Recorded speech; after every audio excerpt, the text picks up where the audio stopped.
stakes are massive for this game. I mean, and it is a national championship.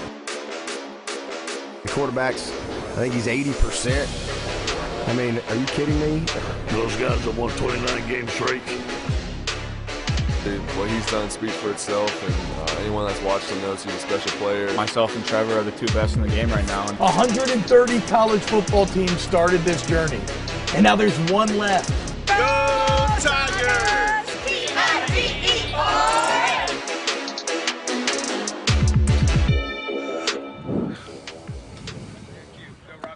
Hello, everybody. You are looking live at the Superdome in New Orleans on what is a kind of overcast, gloomy, and stormy day, but it will not affect tonight's football game because, of course, that is played indoors. Robbie Baker here on this Championship Drive digital show, and I'm joined by a fantastic crew here to preview this championship game for the next hour for your viewing pleasure. And we will start here by talking LSU since they are kind of the de facto home game or home team here in tonight's game. So we'll start with Ed Daniels and Brian Holland. You two cover this LSU Tigers team in depth, and we will start talking Joe Burrow, a historic season, a Heisman Trophy winning season, and he could potentially be the biggest X factor in tonight's championship game. It's almost surreal to say that LSU has an edge in a championship game at quarterback. Because over the last 12 years, and I think Brian would back me up on this has been the most quarterback challenged, most offensively challenged major college Division I program, or whatever they call it, FBS now, ever. And to say that LSU is an offensive juggernaut and their quarterback in a championship game might be better than the other guy's quarterback is, to me, one of the most it's almost like an asteroid shower to say that.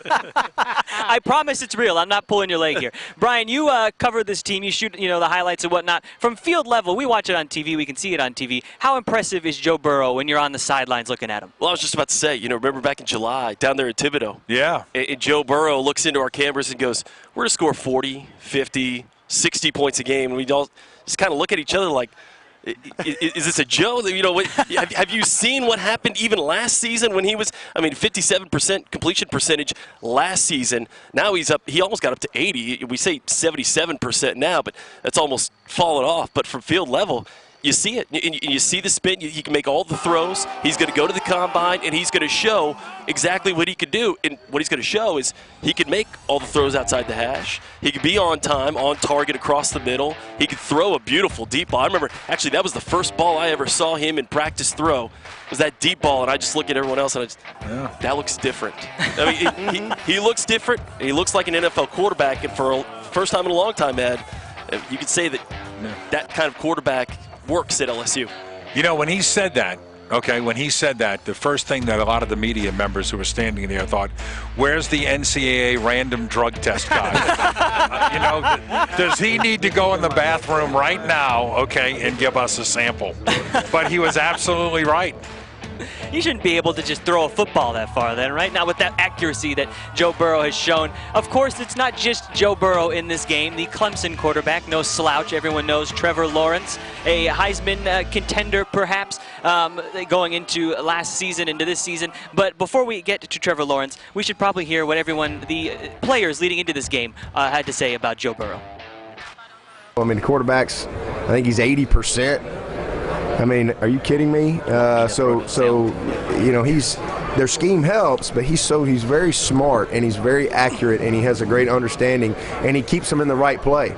They really empower him to run the offense and he'll get them in and out of a bad play and into the best, case scenario a lot.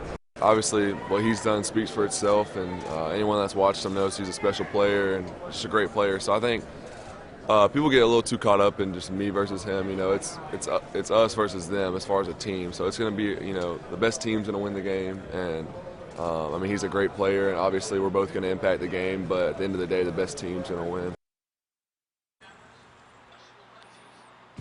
All right, so now we shall talk Trevor Lawrence here, and now I will bring in my friends Todd Summers and Fred Cunningham, who cover the Clemson Tigers. This is a Trevor Lawrence quarterback who has not lost yet in college football in his time in college football, and yet it is Joe Burrow that seems to have stolen all the headlines coming into this game. Trevor Lawrence, a very good quarterback for the Clemson Tigers. He hasn't said it a whole lot, but I think he's got a little bit of a chip on his shoulder. If you look at the college football playoff, there were 3 quarterbacks that went to the Heisman Trophy ceremony that were in the college football playoff. The only one that wasn't there was Trevor Lawrence. Now, one of the biggest reasons why is Clemson has kind of steamrolled through their schedule this season, winning a lot of games. I think 11 games by 31 points or more. So he hasn't had to play into the third and fourth quarter a lot. So his stats aren't quite as gaudy as Joe Burrow and Jalen Hurts and some of those other guys. But 36 touchdown passes, 3,431 yards passing, 8 rushing touchdowns. What we saw against Ohio State was Trevor Lawrence, the runner. It was his he legs, led not the his team in running, 107 yards rushing. He's big, he's physical, he can take a hit, and he is what the NFL scouts are drooling over. He's like a Peyton Manning or an Andrew Luck, and he is just so good at getting his guys into the right plays, getting the ball into the guys' hands that need to make plays. Travis Etienne, T. Higgins, Justin Ross, those kind of guys, and he's very competitive. He just has a will to win in the situations where he's been tested. Ohio State, North Carolina, he has figured out a way to lead this team to a win. And real quick before I wrap up and let Fred have a say, is that in the championship game a year ago, he had never been there. He was a freshman, and he was so calm, so cool, so collected. He completed 20 of 32 passes, 347 yards, 3 touchdowns, no interceptions. He hadn't thrown an interception since the Louisville game, which is 202 passes ago, Fred.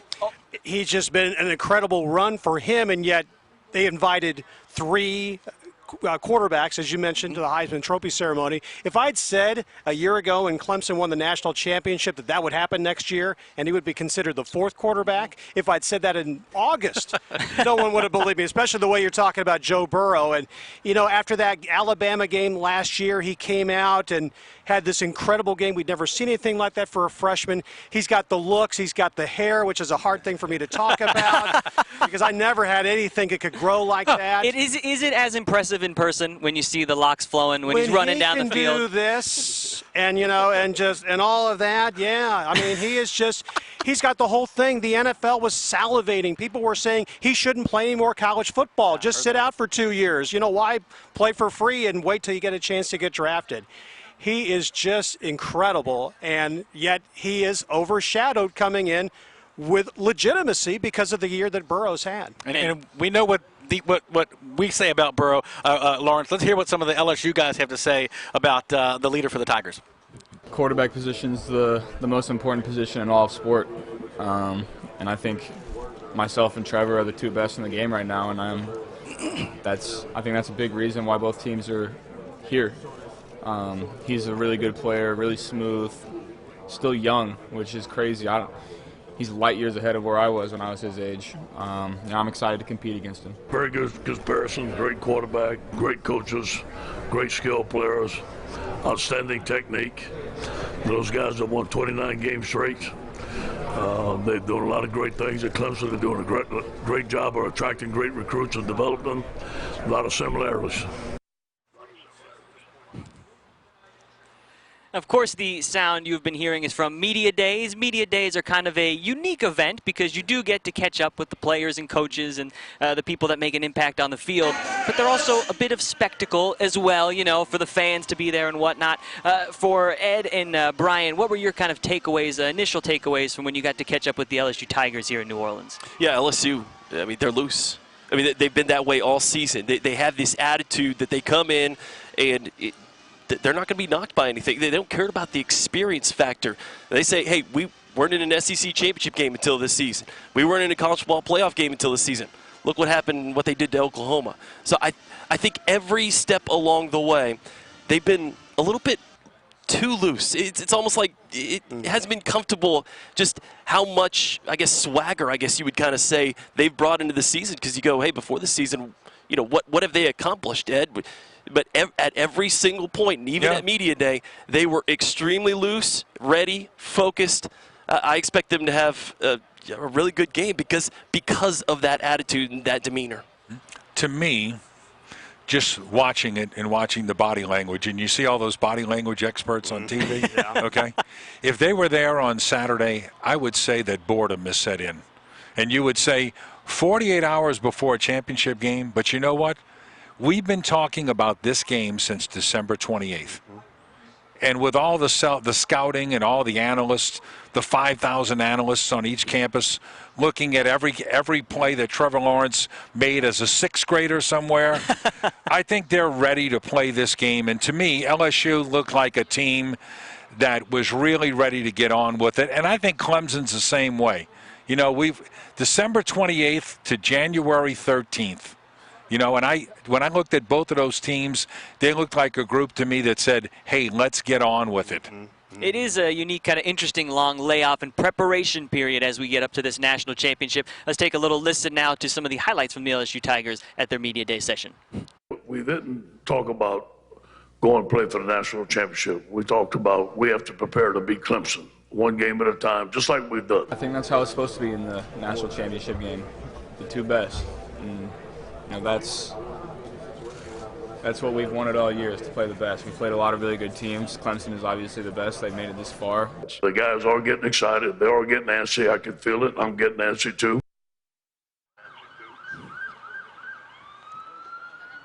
Now you can understandably, Ed Ordron, a little antsy to get this thing kicked off. Fred, I know at Clemson Media Day, we talked, you know, a lot of serious stuff happens at Media Day. You also had some fun with the presidents. Could you fill me in here a little bit? Okay. I decided to do something a little different because you're right. 16 days between games. These guys wish they had played 3 or 4 days ago. So we wanted to do something different. So we stole a little bit from the old Dave Letterman show. We wanted to find stupid human tricks. And the first place I went to, I said, can anyone do a stupid human trick? And someone said, Will Sweeney, Dabo's son, he's the holder, he's a wide receiver. They said he can name all the presidents in 45 seconds in order. I said, I can name all the presidents. Not in 45 seconds, maybe 55. I'm a little bit older. So we decided to get together and do dueling presidents. And it took 3 takes because I messed up twice, but we got them all in. You guys got them all? Got them all. That is impressive. Yeah. The real key or question, I guess, will be, does presidential knowledge translate to football success? I suppose we'll find that out. But for the serious aspect, the football-related aspect, what were your guys' takeaways when you got to see the Clemson Tigers? Obviously, Dabo and the squad this week have played up the underdog factor, but do you still kind of see them? They've been here. Do they seem kind of loose as well, like we've heard about LSU? They're certainly relaxed, and that comes from the top down. Dabo Sweeney is relaxed. That's his nature. He understands what it takes to get here. When you're supposed to work, he expects you to work, but if you want to have fun, he's not opposed to that. You ever see him after a big game, he gets there and he gets interviewed, and he'll come up with different things. Bring your own guts, he said after they beat Notre Dame in the rain a couple years ago, and they printed T-shirts, and he's just such an energetic and genuine person. And if you listen to him, it's press conferences and along the way throughout the season, and then you listen to his players, you'll hear some of the same stuff that he says, that it resonates through them, that they're not playing against Georgia Tech, they're not playing against North Carolina, they're not playing against LSU, they're playing to a standard that they set. And that way, whether they're playing Georgia Tech in game 1 or LSU in game 15 for a national championship, that the mentality is the same, the way they prepare is the same. Now, they practiced the other day inside their hotel room with chandeliers hanging from the ceiling because he didn't want to mess up the routine. They were invited to go to the Saints indoor complex. They didn't want to do that because that meant they would have had to push practice back. He is very much a routine guy. He likes to do things in a certain way. And we had a chance to talk with some of the players at Media Day, and you can just get a sense that they're ready for this game to be played, and they're certainly confident in their abilities. They're great up front, just like we are. Obviously got a great quarterback, just like we do. Got great skill receivers like we do, and they got a great running back like we do. So it's kind of like what we just played. I mean, there's really no weaknesses. I mean, they're well coordinated. Great scheme. You know, they're 5 out most of the time. A lot of empty. They do a great job of creating matchups. You know, especially when they get in their bunch sets and create leverage. It's what you dream of doing, especially on this stage in college. Even I didn't really necessarily dream of this, what I've been a part of. So I think it's really cool to see what some belief can do from, when it starts from the top down and with Coach Sweeney and then down into our team. I mean, it's just if you can believe it, then you can do it, and that's what we do. And I think it's been really cool to experience, you know, this brotherhood and this team, this community of Clemson. It's been awesome. I'm just very thankful for the opportunity, man. Just can't wait to go out there and just play football, play free football. I mean, just leave it all on the field for my brothers. It's nothing really different. Can't add added pressure onto yourself because that's when I feel you're not really playing your best ball. So, I mean, you have to just stay true to who you are and just trust the process. Your emotions aren't going to win you the game. And, I mean, you can play from your emotions, but that isn't going to get it done. You have to play you have to execute at the end of the day, and I mean, your emotions won't help you with none of those things. I mean, it's definitely going to have you fired up and ready to go, but at the end of the day, you have to execute and play to the standard. Hearing from both teams, you can certainly get that sense of maybe anxious energy, just ready to finally get this championship game kicked off, like I'm sure all of us are as well, getting ready to talk about what happened in the game instead of just the lead up to it. You mentioned, Todd, that the Clemson Tigers practiced indoors. You said that they practiced indoors to keep everything kind of as normal as possible. I would argue that they're not used to practicing with fancy chandeliers over their head. That's probably true, and they didn't do much on the special teams as far as I was field wondering goals how the kicking game worked inside, goes. yeah. But you got to understand these guys, and they're so relaxed, and they just adapt to their environment, and they were in there clapping. Dabo was singing a country song. It's a great day to be alive, and I mean, he's literally clapping. The whole team is clapping in sync, and if you think they're nervous leading up to a national championship game, they weren't on Saturday. Do they tackle indoors in a ballroom? No, Are you allowed to tackle in a hotel ballroom? He called it their best practice in quite some time. I saw that. The energy was good. He said that they were really receptive to what they were talking about. He said they've been practicing all year. If they needed a Saturday practice to fine-tune some things for a national championship game, then what have they been doing all year long? Yeah, he said it was basically during their week. It was their Friday practice, which he says is normally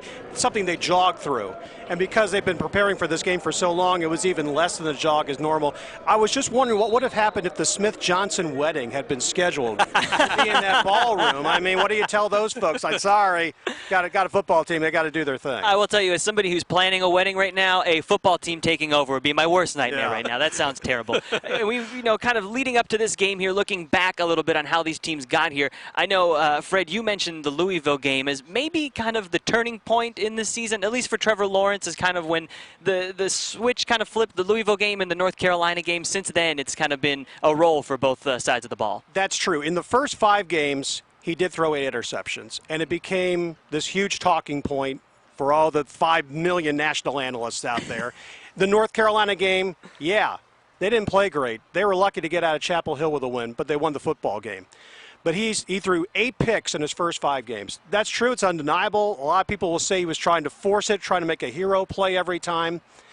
But if you're going to say that, then also do this. And you shouldn't do math on live TV, but I'm going to try. That means in his 24 other games, that's 2 full seasons, he's thrown 4 interceptions. So if you're going to talk about 8 in 5 games, talk about 4 in 24. And he's on this roll. 202. 202 passes since his last interception was in the Louisville game. And he said he just stopped trying to force things. He kind of was trying to live up to the Heisman hype. He thought he needed to throw for 5,000 yards and 55 touchdowns. And he finally just realized, you know what? If I have to check down and get the ball to Travis Etienne, that's not a bad thing. He's really good, too. If I have to throw a quick slant to Justin Ross or T. Higgins instead of throwing the ball downfield in the double coverage, he just stopped doing that stuff. And he's so smart that he realizes it, he self-analyzes what he's doing, and then he just settles down and calms down. And that's one thing that's going to make him so good tonight. He doesn't have highs and lows. He's very steady. He's very even, and he's going to be fun to watch tonight. 444-1, Clemson has outscored opponents since the North Carolina game, per my math. We'll switch now, talk LSU. Of course, this is an LSU team that has put up big offensive numbers all season, but it kind of seemed like maybe that Alabama game was maybe the turning point for them, where they kind of arrived on the national scene and told people, hey, we took down Alabama in Tuscaloosa, and they kind of have gone from there. Well, I know the fan base, huge sigh of relief on 3rd and 17 in Texas. Top 10 matchup at the time, the Longhorns on the road, raucous environment. I used to cover the Big 12. I hadn't seen that stadium like that in a long, long time.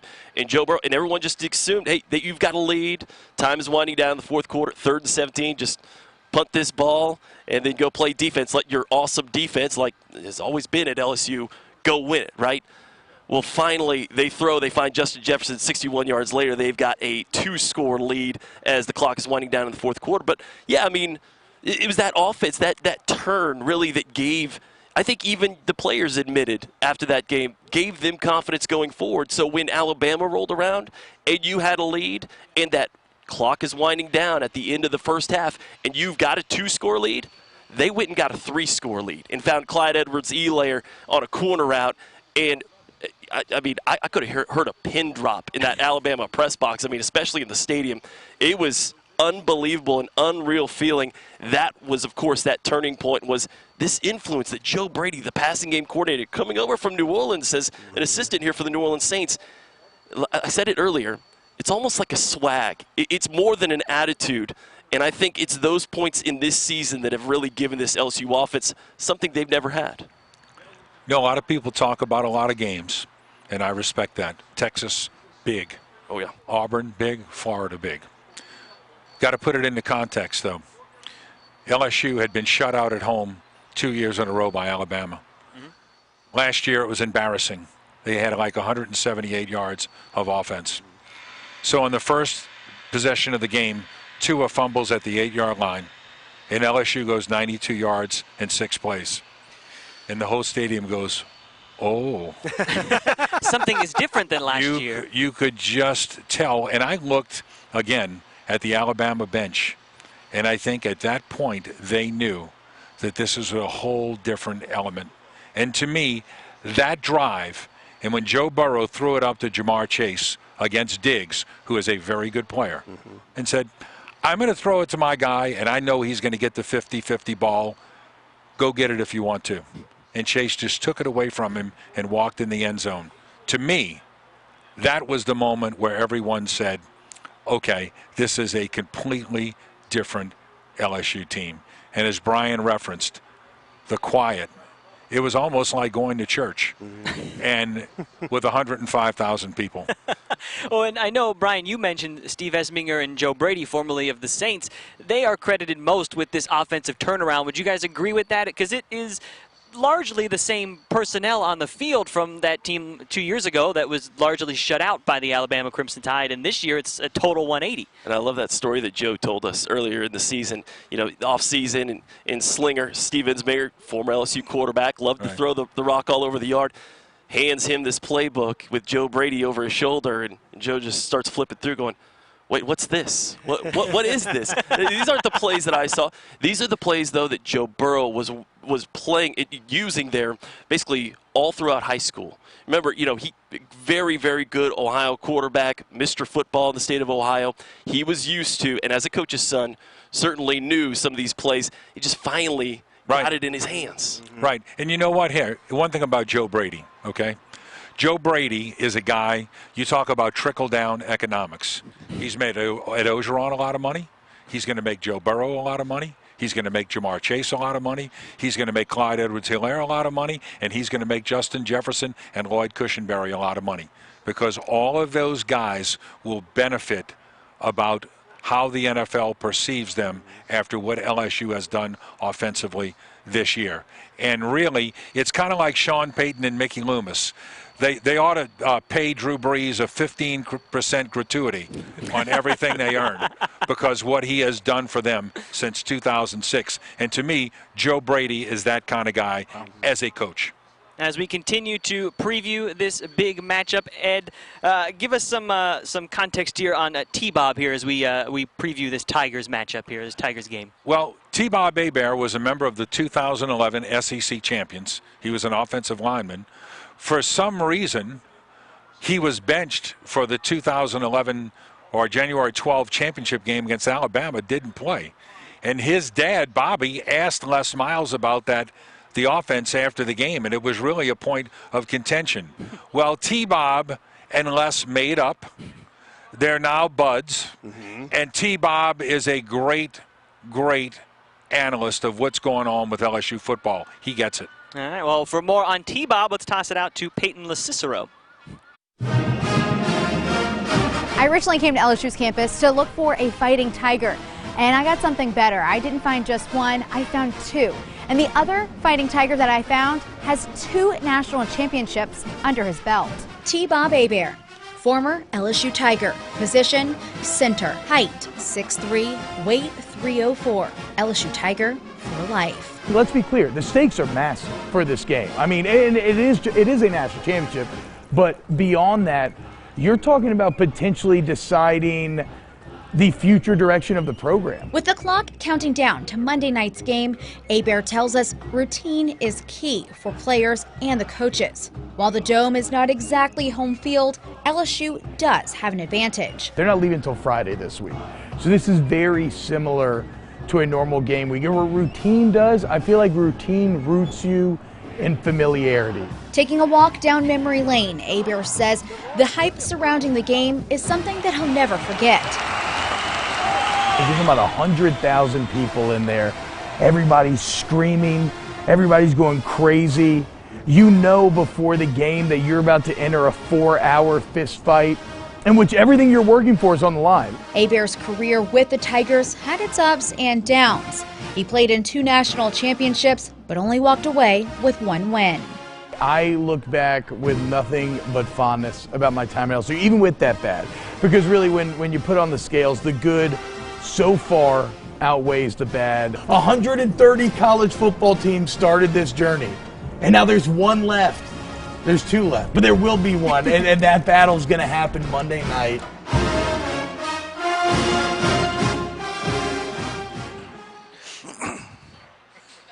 All right, you are again looking at the Superdome here on what is a little overcast, kind of stormy, maybe gloomy day, if you will, here in New Orleans. But the party will be getting started shortly as fans are going to be arriving here shortly to the Superdome for tonight's college football national championship game. It is, of course, a Tiger Bowl, if you will, a battle of the Clemson Tigers and the LSU Tigers. Another connection kind of tying these teams together, both stadiums deemed Death Valley. So if we try to decide perhaps what stadium is the rightful owner of the Death Valley name, we'll start with the Clemson Tigers. Of course, Memorial Stadium, over 80,000 fans packed that place. Are they the rightful owners, if you will, of the Death Valley mantra?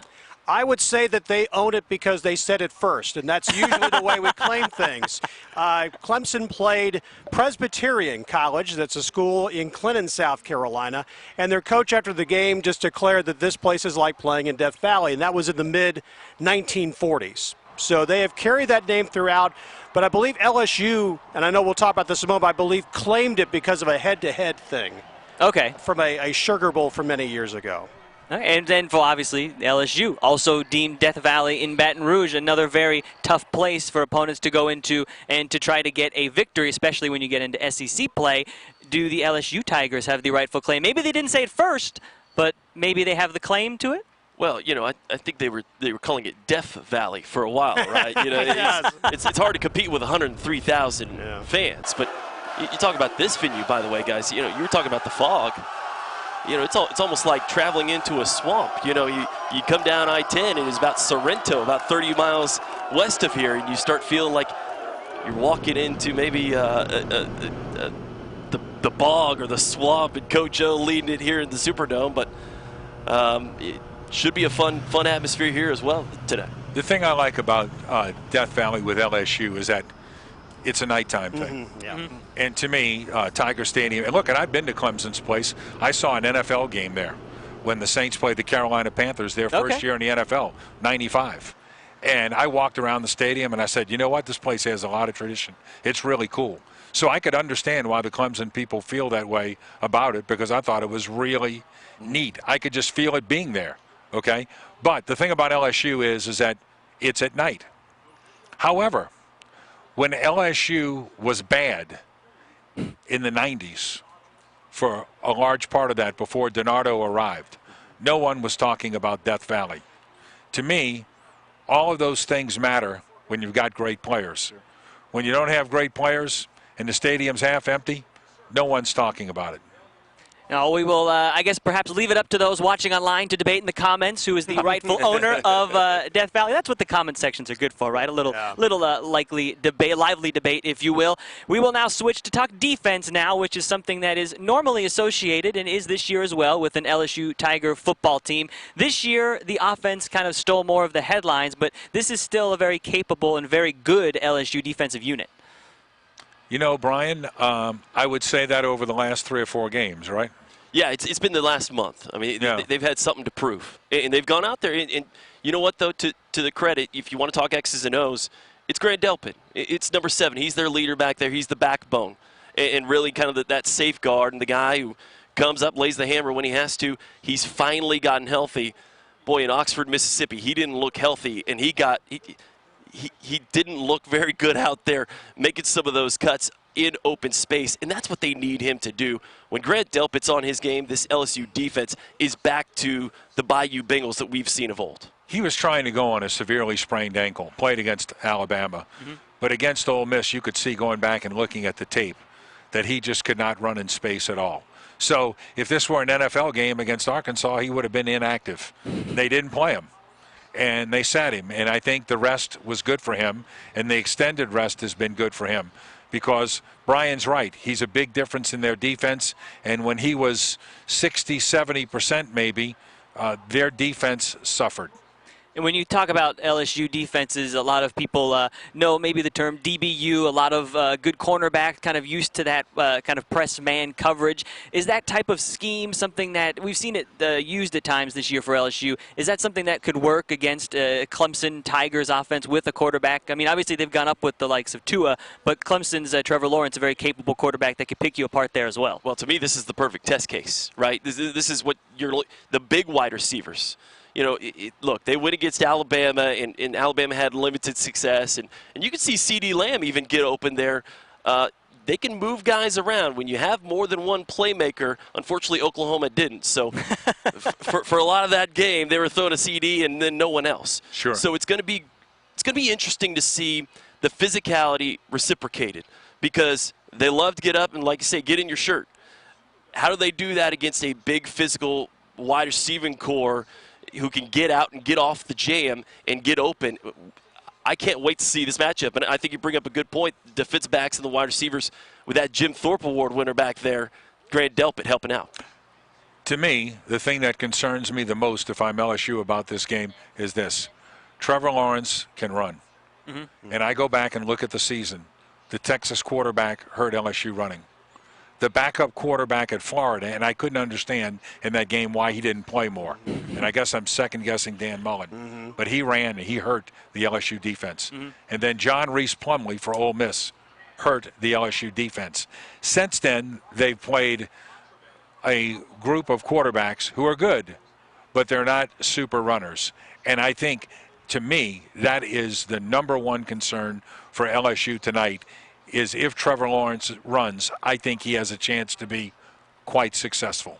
And switch and talk Clemson Tigers here. Fred, we'll start with you, my friend. This is a Clemson defense that in doing some research I noticed that Brett Venables has blitzed a little bit more this year. Maybe, obviously this year he doesn't have a NFL defensive line like he's had in the last couple of years. Is that something that you think will continue tonight as they try to get pressure, maybe manufacture some pressure on Joe Burrow? It could.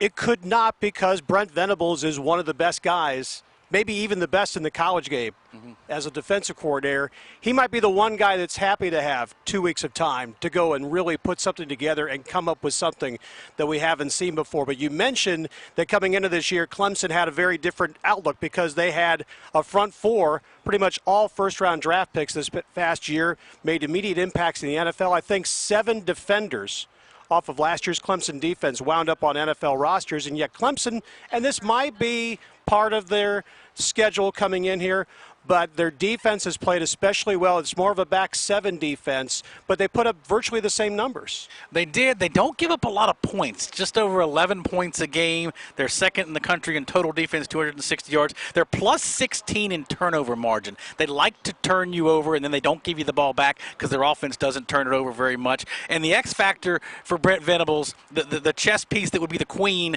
would be Isaiah Simmons. He moves left, right, diagonal. He can strike at any time. He can cover. He can blitz. He can cover ground amazingly fast. Isaiah Simmons came back to school for his redshirt junior season, and he probably went from being a third-round draft pick to probably a high first-round draft pick. Isaiah Simmons is a special, special player. But I also had a chance to talk with Kayvon Wallace, their starting safety at Media Day. We gave him our microphone, let him go interview various different players. He went up to Brent Venables, and he said, Coach, what does it mean to play and coach in a national championship game? And Brent looked at Kayvon. He said, Kayvon, he said, I don't want to let you guys down.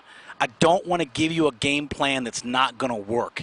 And if you know Brent Venables, he will look at game film. He estimated early in a week that he'll look at game film 12 hours a day early on in the process. That seems like a lot. He is a game film junkie. So if there's a play that LSU ran, in game one, Brent Venables has seen it and he knows how to adjust to it. And that's what I think is going to be interesting, is to see if they don't have success in the first half, they go into the locker room, what adjustments Brent Venables makes. Against Ohio State, they were very successful making those adjustments, let their offense get things going, and then they took off after that. So Brent Venables, this is his 8th national championship game that he's been a part of, 4 at Oklahoma, 4 at Clemson. He makes over $2 million a year. He is a great defensive coordinator, and he is the central figure in this defense, whether it's a front 4 that goes to the NFL or a back 7 that's leading this year. It doesn't matter. He's the guy that stays the same. Well, quickly, Todd, you mentioned the Ohio State game. How much do you think this defense maybe learned from kind of getting punched in the mouth there early on? Well, I think it's a couple factors. Ohio State's really talented. Let's make no mistake. This is a really talented Ohio State offense that was moving the ball up and down the field. And Ohio State came into that game in the Fiesta Bowl, number 1 in the nation in red zone scoring. 59 touchdowns in the red zone. You know how many red zone touchdowns they had against Clemson? Zero.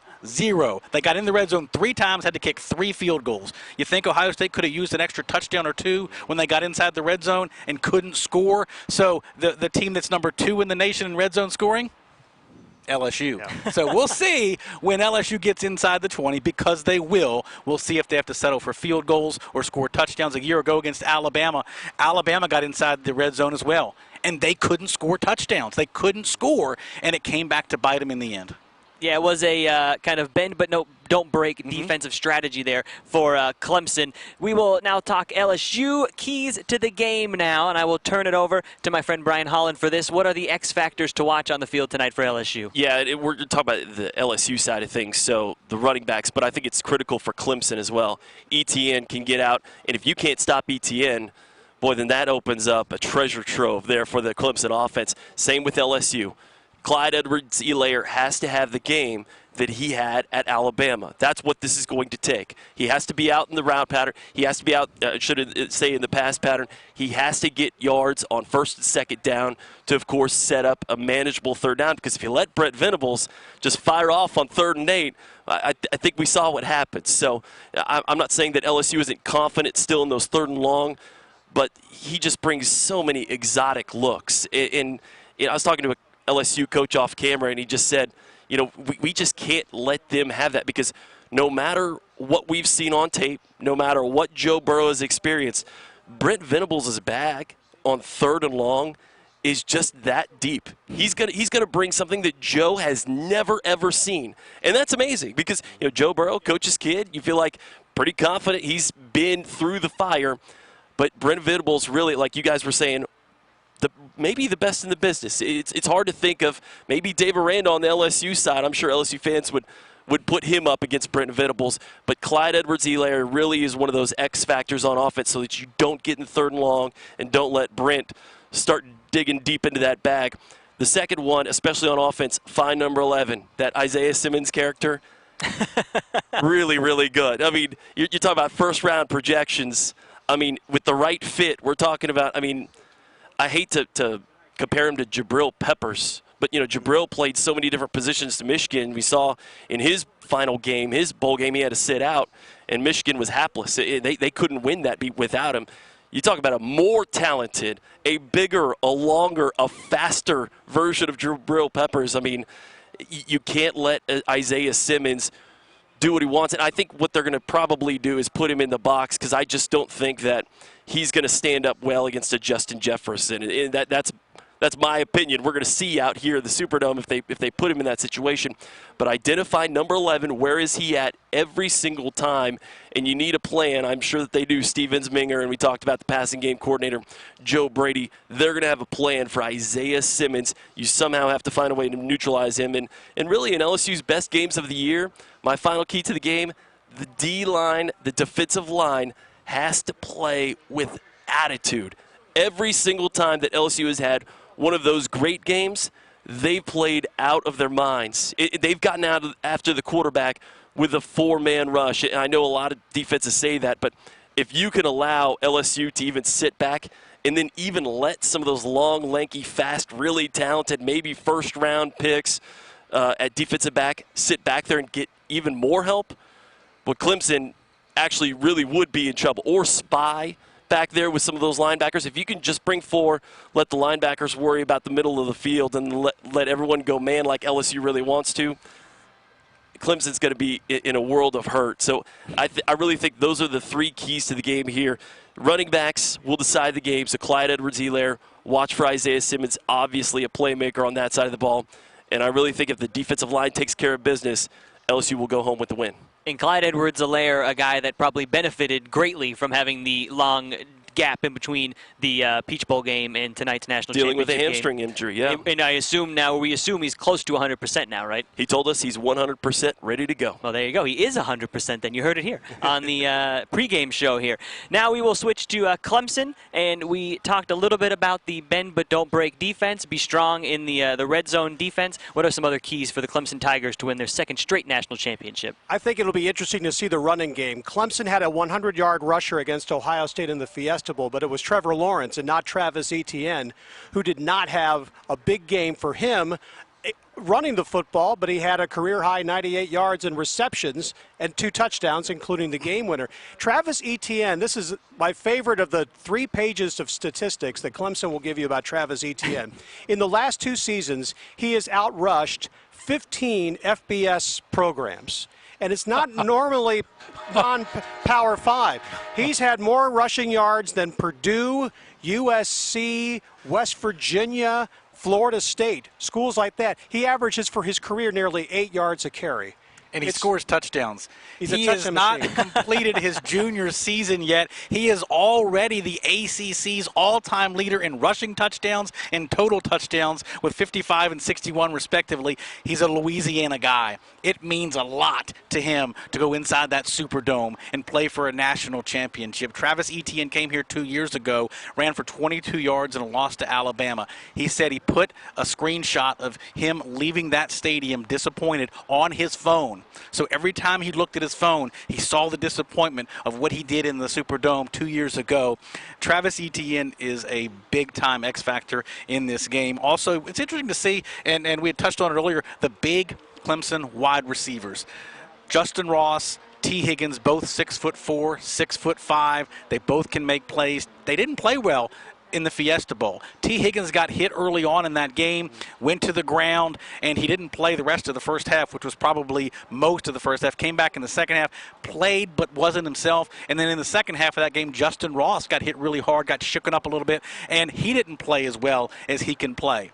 Justin Ross on the national championship stage last year, 153 yards and a touchdown. He was the best player on the field last year in the national championship game against Alabama. Not Tua, not Trevor. It was Justin Ross. He was the X factor. And Trevor Lawrence is obviously going to be a big factor in this game as well. He's got to take care of the football, which he's done a phenomenal job of doing. He's built for this. He's won 25 straight games as a starter. If he wins one more game, he will tie Jameis Winston's record for most starts with a win to begin your collegiate career at 26. So Trevor Lawrence doesn't have the gaudy numbers, but he's got the number that he cares about most, and that's winning. Well, 26, potentially 26-0 as a starter. Sounds pretty gaudy to me. Not bad. Let's hear more from Trevor Lawrence here.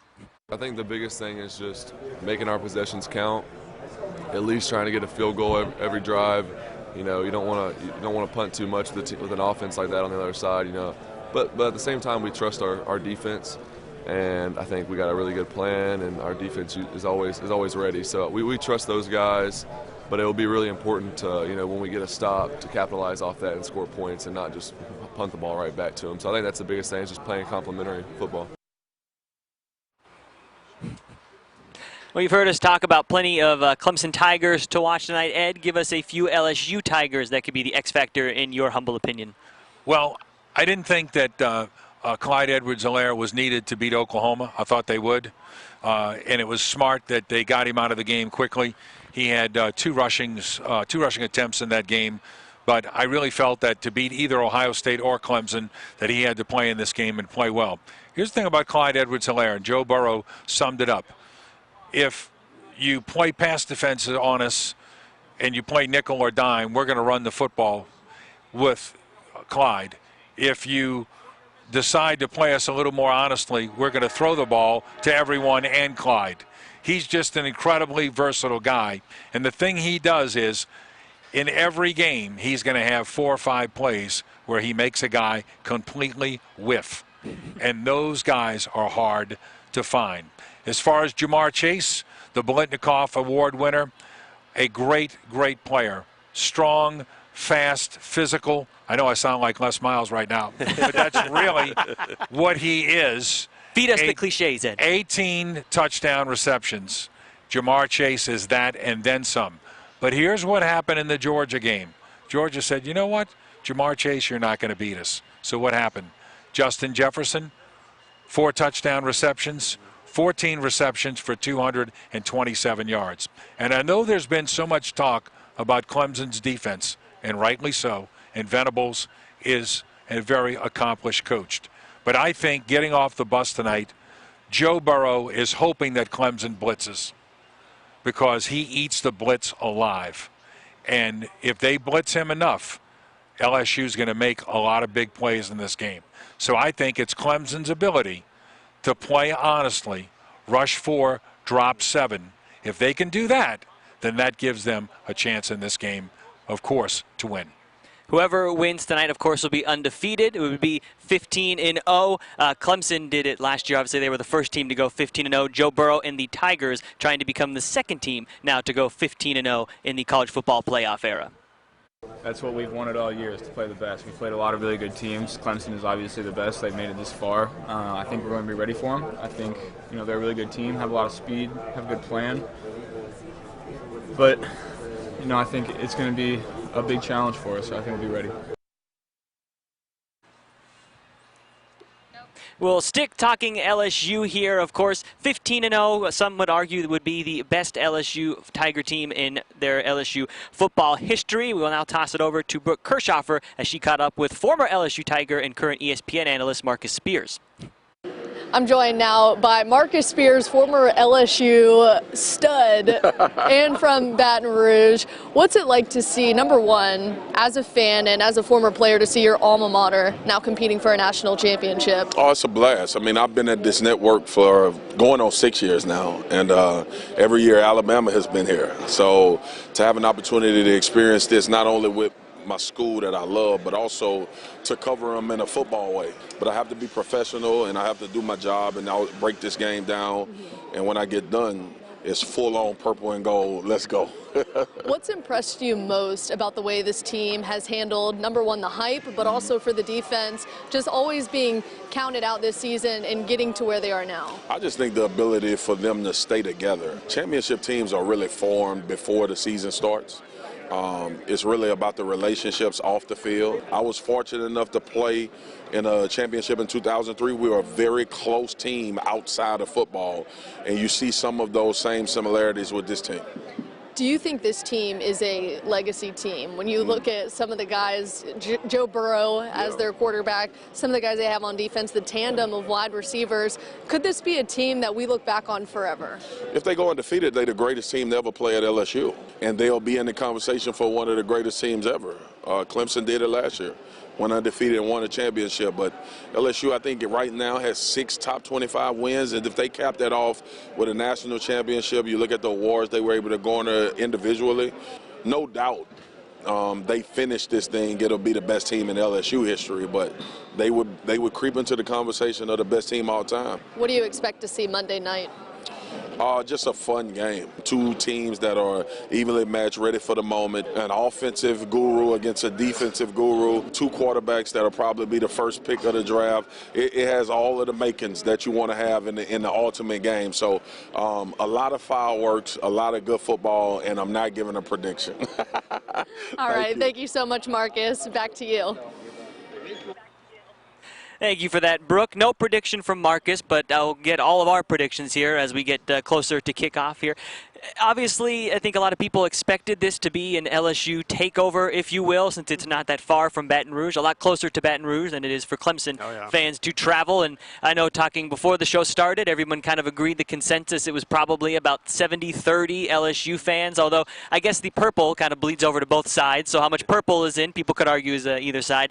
Just kind of give me a taste of what you guys have seen here walking around the past couple days. Unfortunately, I just arrived this morning, so I haven't gotten too much of the New Orleans playoff flair yet, but what are some of the takeaways you guys have had here walking around, seeing the fans, enjoying New Orleans? It's my first time here, so I don't know what carnival season's like. But it's I go to the Indianapolis 500 every year, and I thought that was, the world's biggest party.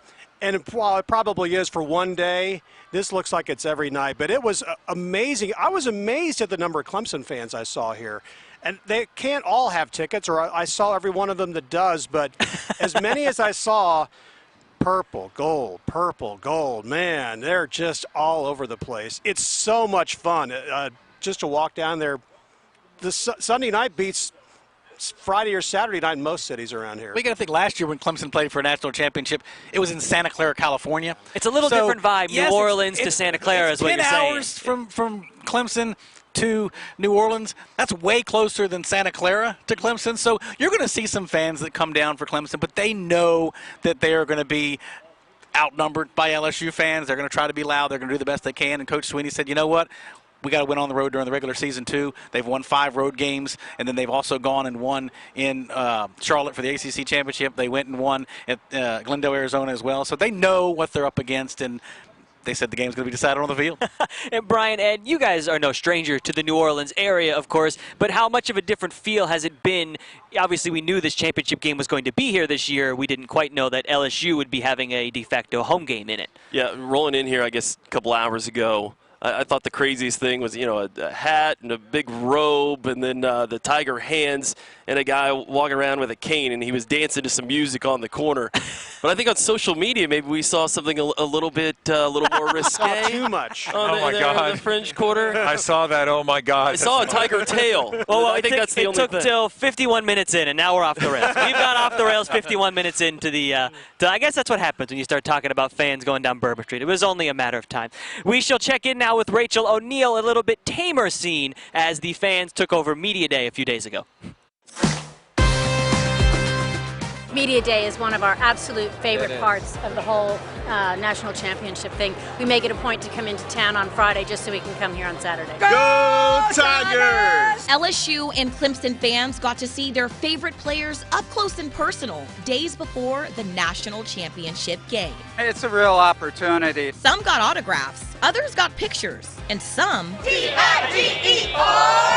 just wanted to show their support. The fan support is very nice. We got a lot of fans out here right now, cheering us on. To add on to this hands-on experience, this earpiece was given to every fan so they could listen to their favorite players. The headphones are great because you don't have to try to get close to listen into interviews. You can just choose whichever person you want to listen to. Each player was designated to a channel. All you had to do was tune in. It doesn't matter to me as long as we win. That meant easy access to Joe Burrow, Clemson quarterback Trevor Lawrence, and how can we forget Coach O? The best part of listening to the players, just to get some insight into their personalities and who they are individually as well. On and off the field, I think it's pretty safe to say each batch of Tigers have a strong support system throughout the way.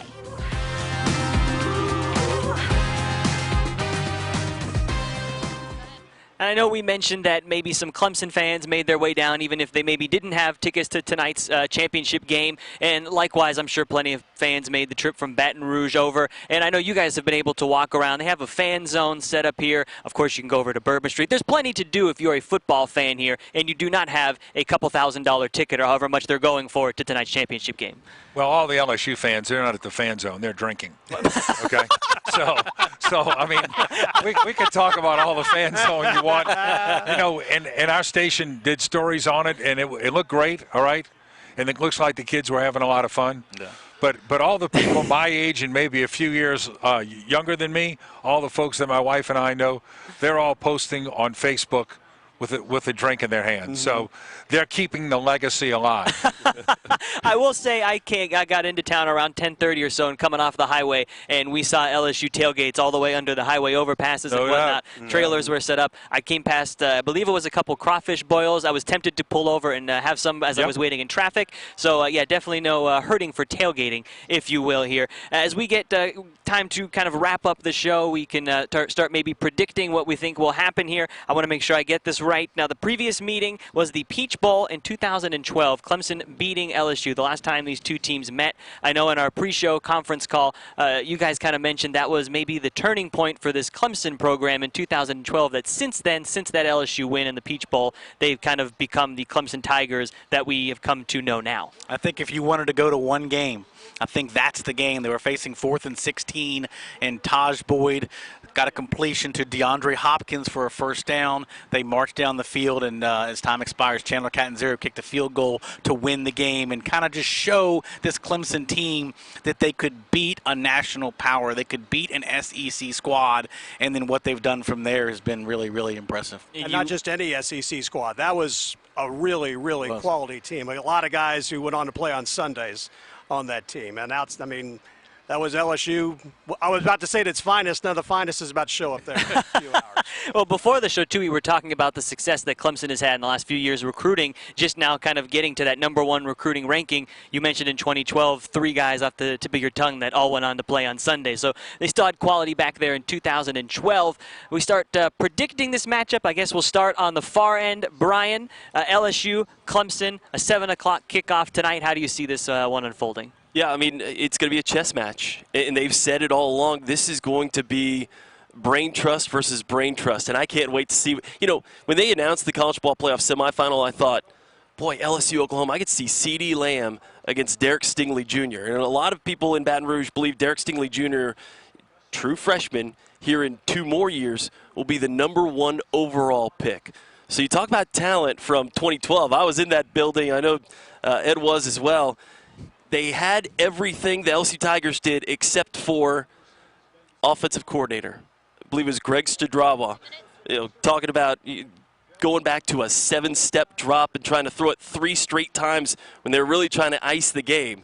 You're going to see a much different passing attack, and I think you're going to see a very high-scoring game. The red zone scoring, that's all good and fine. That's probably going to be a huge key to the game as well. These 2 teams are going to get their yards, and I really think it'll be 45-35. It'll be very high scoring. The LSU Tigers, I have them coming out on top. All right, Ned?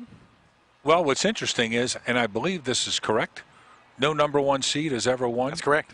This and I believe historically Heisman winners have struggled when it's come to championship games. And you know what? But this has not been a norm season for LSU. Here's the one thing that I would say. Middle of the season and for a while, the American Athletic Conference in college RPI was ahead of the ACC and the Big 12. So in my opinion, LSU has played the better competition. Now, if Clemson, who had 3 defensive linemen in the top 17 in the NFL draft last year, if they had those guys this year, decided edge to Clemson. I just think that LSU thinks that they can make enough happen against that secondary. And if they do, they'll win, because on defense, they need 4 or 5 stops. If they can get that, they'll win. However, I don't think there's a huge difference between these 2 teams. I think it's a close game. I like the fact that Clemson has 36 players on their roster who have played in a championship game. They have 14 who have started in a championship game. They don't have the huge guys up front to get pressure. I think that was a great point about can they rush with 4. One other point I'm going to be looking for will be protecting Lawrence. They've done a great job of it. He's got 4 seniors starting for him up front.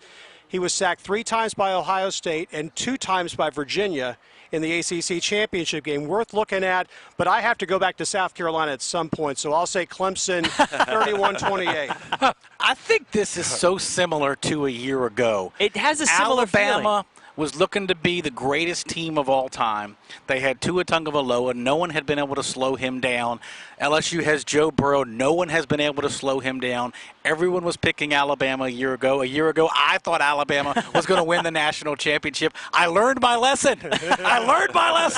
I'm taking Clemson. I think they're going to win the game 38-34. Experience matters, and I think they know what it's like to be on this stage, and I think they're ready for it. And they're ready to prove that, yes, they play in the ACC, but they're Clemson. They're different. It's going to be a strength-on-strength matchup. It should be an excellent football game, a 7 o'clock kickoff tonight. For Brian Holland, Ed Daniels, Fred Cunningham, and Todd Summers, I am Robbie Baker. Thank you so much for watching, and enjoy tonight's big game.